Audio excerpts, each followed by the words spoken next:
آج رسول اللہ صلی اللہ علیہ وسلم کے اوپر ہردہ سرائی کرنے والے یہ سمجھتے ہیں کہ شاید رسول اللہ کی شان میں کوئی کمی ہو جائے گی. نہیں, واللہ یعصمک من الناس, آپ کو اللہ لوگوں سے بچائے گا. ان شانیہ کا هو الابتر, آپ کا دشمن بے نام و نشان مٹ جائے گا. عقبہ بن ابی معیط, اور یہ صرف دنیا کے لیے نہیں, آخرت کے لیے بھی ہے. بہت بڑا سخی تھا, جب بھی مکہ آتا تھا سفر سے کھانا پکاتا. یہ عربوں کی ایک عادت تھی سخاوت کی بھی, اچھی صفات میں سے ایک صفت یہ بھی پائی جاتی تھی. جب بھی آتا تھا لوگوں کی دعوت کرتا تھا, کھانے پکاتا تھا. یہاں پہ آج سفر سے آیا تو کھانا پکایا. رسول اللہ صلی اللہ علیہ وسلم قریب سے گزر رہے ہیں, کہنے لگا اللہ کہ رسول اللہ پہ تو ایمان نہیں لایا, یہ تو میں اپنے جملے میں کہہ رہا ہوں. کہنے لگا محمد صلی اللہ علیہ وسلم آئیے کھانا کھا لیجیے. رسول اللہ صلی اللہ علیہ وسلم نے کہا میں عقبہ تیرے پیچھے پڑا ہوں. مفہوم یہ ہے میں تب تک تیرے گھر سے کھانا نہیں کھاؤں گا جب تک تو اسلام قبول نہیں کرے گا. یہ نبیوں کی ایک خاص, یہ نبیوں کا ایک ظرف, یہ نبیوں کی ایک چاہت اور خواہش ہوتی ہے کہ ہر بندے کو جہنم سے محفوظ بنا. یہ نبیوں کا کام ہے. اور اس کے بعد امت محمدیہ کے ذمے یہ کام لگا ہے کہ لوگوں کو جہنم میں پھینکنا نہیں ہے. تو جہنمی ہو گیا, تو کافر ہو گیا, تو بے ایمان ہے, تو صحیح عبادت نہیں کرتا, تیرا یہ عمل کمزور ہے. خواہش کیا ہونی چاہیے کہ تو جنت میں چلا جا, تو اپنے اعمال کو بہتر کر لے, تو اپنے اعمال کو سنوار لے. عقبہ بن ابی معیط کو رسول اللہ صلی اللہ علیہ وسلم کھانے کے بدلے میں بھی کیا آفر کر رہے ہیں, کھانا کھاؤں گا ایک شرط کے اوپر, کلمہ پڑھ کے مسلمان ہو جا. عقبہ تو مسلمان ہو جا, تجھے اسلام قبول کر لینا چاہیے. پتہ نہیں وہ کیا لمحہ تھا لیکن بدبختی بندے کے اوپر غالب آ جاتی. عقبہ نے کہا اگر آپ اس بات کے اوپر راضی ہیں اور اگر آپ یہ چاہتے ہیں کہ میں صرف کلمہ پڑھ لوں زبان سے اور آپ میرا کھانا کھائیں تو میں کلمہ پڑھ لیتا ہوں. کلمہ پڑھا, رسول اللہ صلی اللہ علیہ وسلم نے کھانا کھا لیا. کھانا کھا کے نکلے, اس کا جگری یار ابی بن خلف آ گیا اور آ کے کہنے لگا عقبہ میں نے سنا تو بے دین ہو گیا. یہ جو جاہلیت کا تانا آج بھی معاشرے میں بڑا عام ہے, اپنے باپ دادے کے دین سے ہٹ گیا ہے. وہ جو 70 سال جس طرح نمازیں پڑھی تھی وہ چھوڑ دی ہیں, وہ کیا ضائع ہو گئی ہیں, اب نئے طریقے سے پڑھنا شروع ہو گیا ہے. یہ تانا انسان کو بہرحال ہلا کے رکھ دیتا ہے. کہنا شروع بے دین ہو گیا, کلمہ پڑھ لیا. آج بھی معاشرے کے اندر سب سے بڑی رکاوٹ حق کو قبول کرنے میں کئی مرتبہ آباء و اجداد کا طرز عمل, کئی مرتبہ پرانے علماء کا طرز عمل, کئی مرتبہ خاندان کا طرز عمل, کئی مرتبہ کنبے قبیلے کا طرز عمل ہوتا ہے. یہ بات ماننے کی ضرورت ہے, ہوتا ہے, انسان کے اندر ہوتی ہے یہ بات. کئی لوگ ہدایت کو اس وجہ سے قبول نہیں کرتے, یار میرا باپ اسی عقیدے کے اوپر فوت ہو گیا, اب میں عقیدہ بدل لوں گا, اب میں عقیدہ. اب بھائی تو عقیدہ اگر تجھے سمجھ آ گئی ہے تو بدل لے. تجھے اللہ تعالیٰ نے اگر ہدایت دے دیا, تیرا شرع صدر ہو گیا ہے کہ تو نے آج کے بعد رسول اللہ کی طرح نماز پڑھنی ہے, رسول اللہ کی طرح عبادت کرنی ہے, تو اپنی عبادت کو سیدھا کر لے. تو اپنے والدین کے لیے دعا کرتا رہے, اللہ کی مرضی ہے, اللہ تعالیٰ انہیں معاف کرے.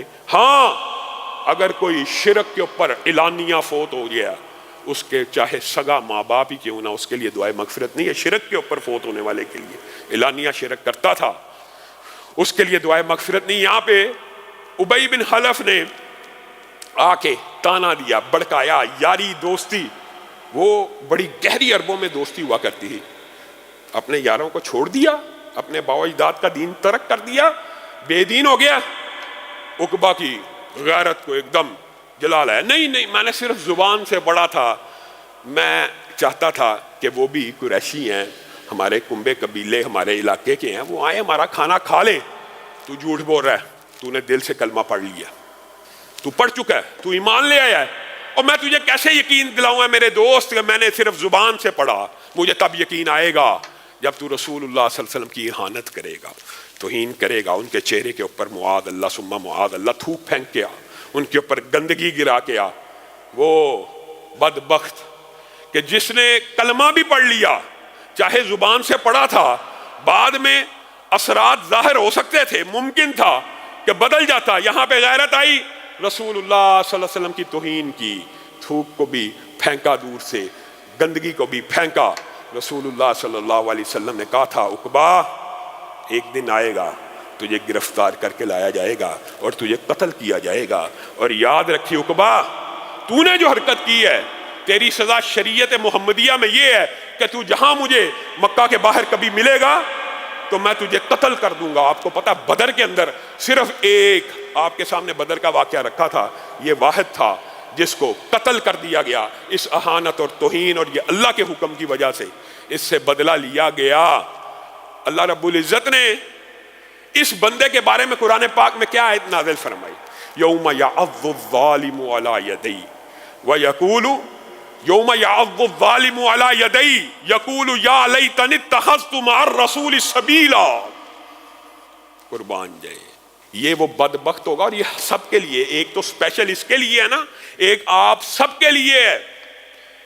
یہ ظالم اپنے ہاتھ کو قیامت کے دن چک مارے گا، جیسے اردو میں کہتے ہیں نا چک کاٹنا، افسوس کرنا، اپنے ہاتھوں کو چکیاں کاٹے گا اور کہے گا یا لیتنی اتخذت مع الرسول سبیلا، کاش جس وقت رسول اللہ مجھے اسلام کی دعوت دے رہے تھے میں ان کے رستے پہ چل پڑتا، اور یہ چل بھی پڑا تھا۔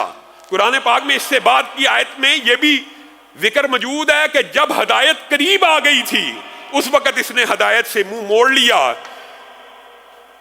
یا ویلتا لیتنی لم اتخذ فلانا خلیلا، اے کاش میں ابی ابن خلف کو، قیامت کے دن جو الفاظ کہے گا اللہ نے قرآن میں آج کہہ دیے، اے کاش میں ابی ابن خلف کو اپنا دوست نہ بنایا ہوتا اور میں رسول اللہ کے رستے پہ چل پڑا ہوتا۔ اور یہ ایک تو اس کے لیے شان نزول خاص ہے، اور دوسرا عام ہے، وہ ہر دوست جس کی وجہ سے انسان گندی فلم دیکھ رہا ہے، گندے ڈائجسٹ پڑھ رہا ہے، گندی تصویریں دیکھ رہا ہے، گندی چیٹنگ کر رہا ہے، جس کی کمپنی کی وجہ سے سگریٹ، منشیات اور دیگر برے کاموں میں پڑ رہا ہے، جس دوست کی وجہ سے نمازیں مس کر رہا ہے، جس دوست کی وجہ سے اذان ہو رہی ہے مسجد میں جانے کا خیال نہیں آ رہا، ہر اس دوست کے لیے یہ قرآن پاک کی آیت ہے، یا لیتنی لم اتخذ فلانا خلیلا، کاش اللہ میں نے اس کو دنیا میں دوست ہی نہ بنایا ہوتا۔ ایسا بدبخت تھا کہ ہدایت یافتہ ہونے لگا تھا میں اور مجھے گمراہ کر دیا۔ ہوتے نہیں ایسے دوست، نماز کے اینڈ ٹائم کے اوپر بیل بج جاتی ہے، فلاں دوست آ گیا ہے، نماز کا بیڑا غرق ہو گیا۔ جو دین کی اساس ہے، جو دین کی کوہان ہے، جو دین اور کفر میں، اسلام اور کفر میں فرق کرنے والی چیز ہے، اس کا جنازہ نکال دیا دوستی نے۔ ہوتے نہیں ایسے دوست جو کہتے ہیں آؤ تھیٹر میں چلیں ڈرامہ دیکھائیں، آؤ برائی کے رستے میں ابھارنے والے، اللہ تعالیٰ بری کمپنی بری صحبت سے بھی بچائے۔ یہ سارے وہ دوست ہیں جن کے بارے میں کل قیامت کے دن انسان اپنے ہاتھوں کو چکیاں کاٹے گا، چک مارے گا۔ کاش میں رسول اللہ کے راستے پہ چلا ہوتا اور میں نے اپنے دوستوں کی بات کو نہ مانا ہوتا تو میں تو ہدایت پائی چکا تھا، اور ہدایت تو میرے قریب آئی چکی تھی، لیکن مجھے گمراہ کر دیا گیا۔